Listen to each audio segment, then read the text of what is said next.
Stockholders' equity. Who is ultimately in charge? Do you know who that person is? Do you know who they are? What makes up the stockholders' equity? In the past few weeks, we've talked about assets, both current and long-term. We talk about liabilities, both current and long-term. Now we want to emphasize on a different section of the balance sheet, and that's going to be the equity section, and what makes up that equity section, what it means, and then how are we to record some very common journal entries. So in this context, we're going to talk about the equity section in light of a corporation, whether it be a privately owned corporation or be a publicly owned corporation.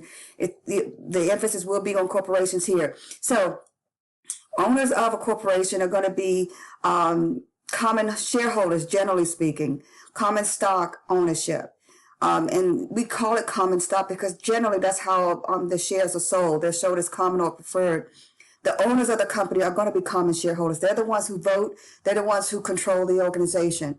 So each stockholder has the ability to vote for the board of directors. And again, we're talking about common shareholders. They are also the true owners of the company. They will receive both the privileges of being an owner, which means they would profit from in a form of dividends.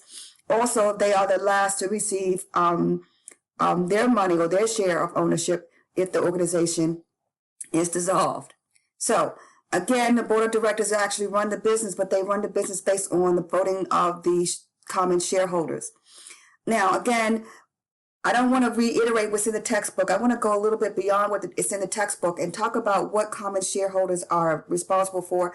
And when we're talking about equity, we're talking about how much that particular shareholder owns and have a say in how that organization is run. Shareholders are the owners. They own the company. They don't necessarily run day to day. And when we talk about corporations, we are going to make certain it's in context of individual owners of the company being distinct from that of the company itself. So a corporation is a separate legal entity. It is the ability to contract, to be sued, and it's distinct from its owners. It's a legal entity all on its own with all those rights associated with it. So don't think of a corporation as being an individual. It is not. But it does have some common characteristics of individuals, meaning it's a legal entity. You and I can contract and be sued, obviously. So with this legal entity, we want to make certain that you understand the different terms that are relative to the equity section of the balance sheet. They're not hard, but there are some terms that you need to understand. When an organization incorporates, they have to do it within a state statute. So it's not a federal stockholder. It is a common or a corporation. It is done basically through the state. And the state's going to ask you some questions. One of the questions, how many shares do you want to be able to offer for sale? That's called the authorized shares. That is definitely something that can change, but generally speaking, it is determined at the time the organization submits its charter to the state. Those shares that are actually sold are what's issued. So I'm authorized to sell 1 million shares, but I've only sold 100,000. My authorized is 1 million. My issued is 100,000. Shares that we repurchase and outstanding shares. That's the difference between what we've issued or what we have authorized minus what we've issued and minus the Treasury share. So again, the most important thing to remember in this chapter is there's going to be some new terms. And they're not hard, really, but don't overlook the terms. Understand what the terms are and how to apply them to various scenarios, because it's going to be helpful, in fact, for you when you're recording various transactions. And there are some transactions that need to be recorded that affect the equity section directly. And what I mean by directly is when an organization is earning profit, they record their sales and revenue and they record their expenses. That difference, which is going to be the net profit or loss, gets transferred in when you close into the retained earnings section of your balance sheet. Well, that's an indirect transaction with the equity section of the balance sheet. There are some entries that are going to be directly affecting it, meaning you're going to receive cash and you're going to exchange it for common shares of stock, or you're going to pay out cash in terms of dividends to your owners. So there are a few transactions that you'll need to record, and they're going to be directly affecting the stockholders equity section, which means you're going to need to know what these terms mean, how they're applied, so that when a transaction reflects an equity transaction occurs, you'll know exactly what's going on, and you'll know how to record those transactions. They are not necessarily transactions that are done on a daily basis. In fact, many stockholder equity entries happen maybe once or twice a year, so they're not frequent. That's important to know. Whether it be closing out the books, that's happened once a year, whether it be selling of shares or repurchasing of shares in the form of Treasury. So it's very important to see that. So what happens when we are purchasing or we're selling our common shares? We can sell it at par value. What is par value, by the way? That's going to be that minimum value that you assign at the time of incorporation. Most organizations will have 1 cent or dollar. Some will have 0 par value. But that's going to be something that you'll need to know, because when you're recording transactions, particularly when someone purchases 1,000 shares of stock, we want to know what the par value of that stock is. So, and again, looking at the screens is going to tell you how to do it, but I want to talk about why you're doing it this way. And I want to get into the details of the why of it versus just giving you, this is what you debit and this is what you credit. Why are you doing this? Now, when we're exchanging cash, and again, that's a way of organizations raising money. Why do we have to sell shares? We want to raise money. We're going to raise money by way of equity. Sometimes we can raise money through debt, and we talked about that quite a bit when we talk about long-term liabilities. Bonds are one way of raising money, but not raising money for equity purposes, raising debt, which means you have to pay it back. Well, when you raise money using equity, you don't pay it back because that particular individual or company is buying the shares of stock for the sole purpose of being part of ownership, to share in all of the wonderful things that happen when companies are successful. The increase in value of that share, and also the dividends that are paid out on a periodic basis. So knowing how to record the entries is great, and this slide gives you that feedback. But the most important thing is why. What are we doing? Why are we doing it? We're raising money in the form of equity, and we need to know at the time of the incorporation, this organization has a $1 par value. And what does that par value mean, and how does it affect the recording of a sale of common stock? So that's important to know. Stock that is legally preferred, that they have some different preferential, over the common shares. Obviously, preferred stockholders do not run the organization. They have no ability to have say in any major decision of that organization, but they do get preference when it comes to dividends. And those dividends can have rights like voting rights, maybe, but that's rare, I would have to say. They get their money quicker than common shareholders. And sometimes they can be, preferred shareholders can have dividends in arrears, meaning even though the company did not declare dividends in 1 year, when they do declare it, they have to go back and they can actually get the dividends that was not declared in previous years and make up for those years. That's one of the benefits of a preferred shareholder. In addition, preferred stockholders pay a little bit more. I mean, for that preferred status, it's going to cost you a lot more. In fact, it's substantially a lot more. And again, preferred shareholders, it may be a limited number of shares that are quote unquote preferred. And that, again, is all about the corporation and its charter and the rules that they set out in that time of the formation of that corporation.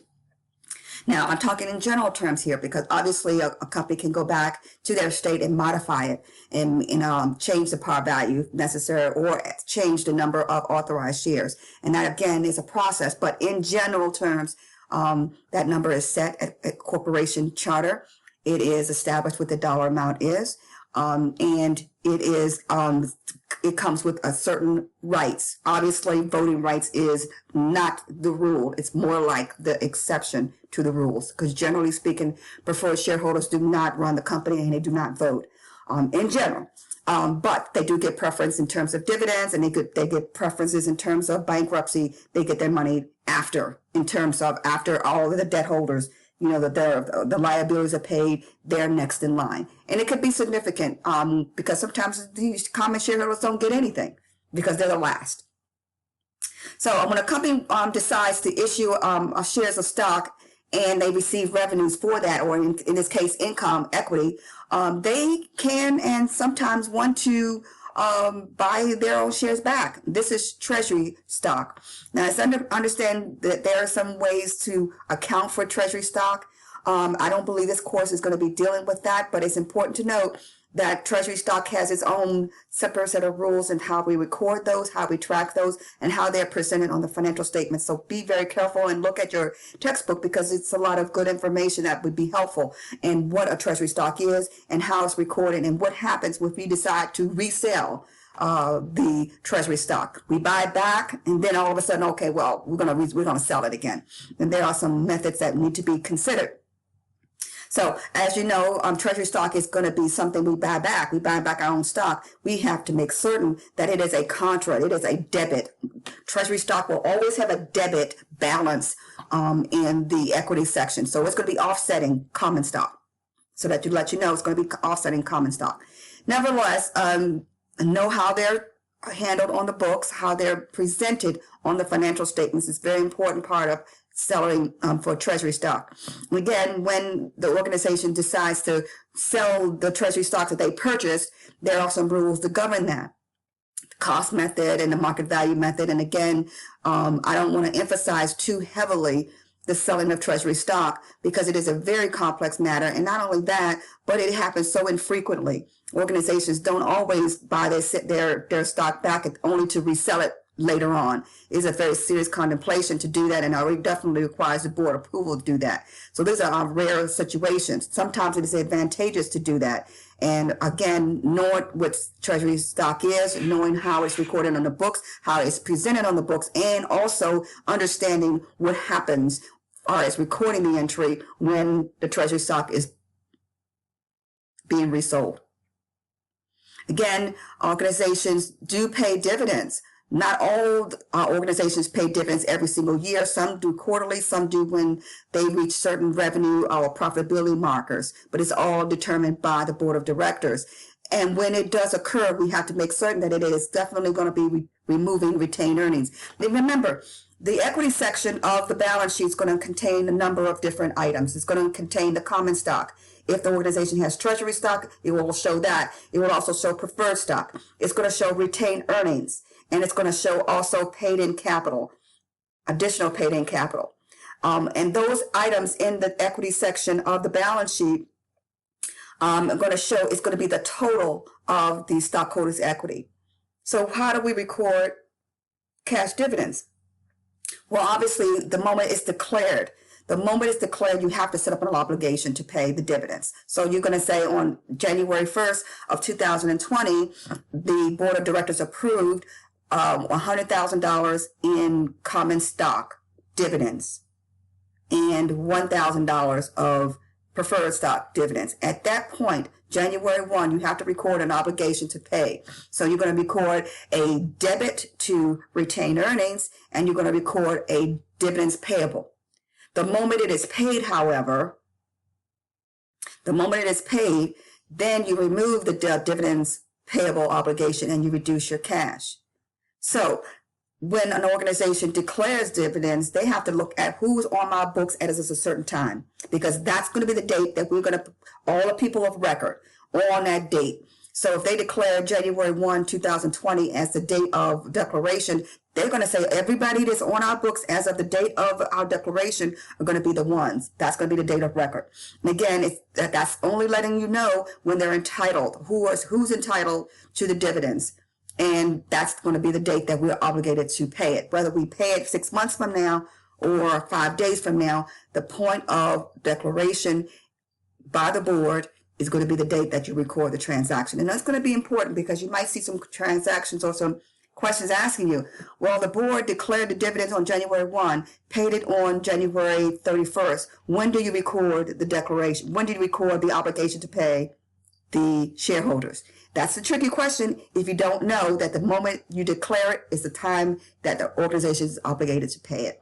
So knowing that will allow you to answer some tricky questions that might be presented to you in your homework or obviously in your final examination. So when you record it is when it's declared. and not necessarily when it's paid, because when you declare it, it's not the day you pay it. Generally, it's never going to happen. They declare it in a board meeting, and they document it, and then they, at that point, journal entry is recorded to show an obligation of X amount of money to be paid in dividends to their shareholders. Now I don't particularly say much to do about nothing, but in essence, what was happening is you're taking one share of stock and you're splitting it into 2 to 1, 3 to 1, that sort of thing. It is a memo entry. It is something that's definitely disclosed in the financial statements, and it's really a way for an organization to provide them additional shares of stock in lieu of paying them cash. But in essence, basically what it does is it kind of dilutes the net value of that stock. But understand that you really don't have to record this entry. It's more of a memo entry, and it's definitely going to be disclosed on the financial statements. Earnings per share, that's disclosed on maybe large, I would say publicly owned companies that have to disclose their statements to the public. Privately held organizations do not necessarily show this information, but it is important to be able to calculate it. So if you're trying to analyze an organization and you're trying to see if you're going to invest in that organization, some of the ratios that you would probably consider would be the earnings per share. How much are they earnings per share of stock? And it's definitely something that has to be shown on external financial statements. If you're showing your financial statements to anybody outside your organization, that's called an external financial statement. You have to show your earnings per share. And this does not apply to nonprofit organizations, but it does apply to for-profit organizations, whether they're privately held or public. And generally speaking, if you're showing your financial statements to external people, you are more likely a publicly held corporation as opposed to a privately held organization. Private companies do not necessarily disclose their information, their financial information, in the form of statements to the public. So this is definitely very much relevant to public entities only. Private entities do not disclose their financial statements. They're private. That's why they're private, because they don't release that information to everyone to see and know. Public companies have to do that. So earnings per share is going to be something that you can calculate based on the information that we provide you in the text. I would say calculating your earnings per share is not a difficult computation. But more importantly, what does it tell you? I mean, calculating is easy because we've got the instructions in front of you. What does it give you? What does it mean? How would it affect a decision for somebody to look at the earnings per share and compare it with another company? That's most important. I wanted to thank you for your time in this course, and I'm hopeful these 6 modules that you've gone through provide you a very good idea of accounting and how useful it can be, not only for you as if you're aspiring to be accountants, or you're working with accountants, or you have you want to invest in an organization. You have a much more educated knowledge to make informed decisions. So thank you very much, and I will talk to you in the next video.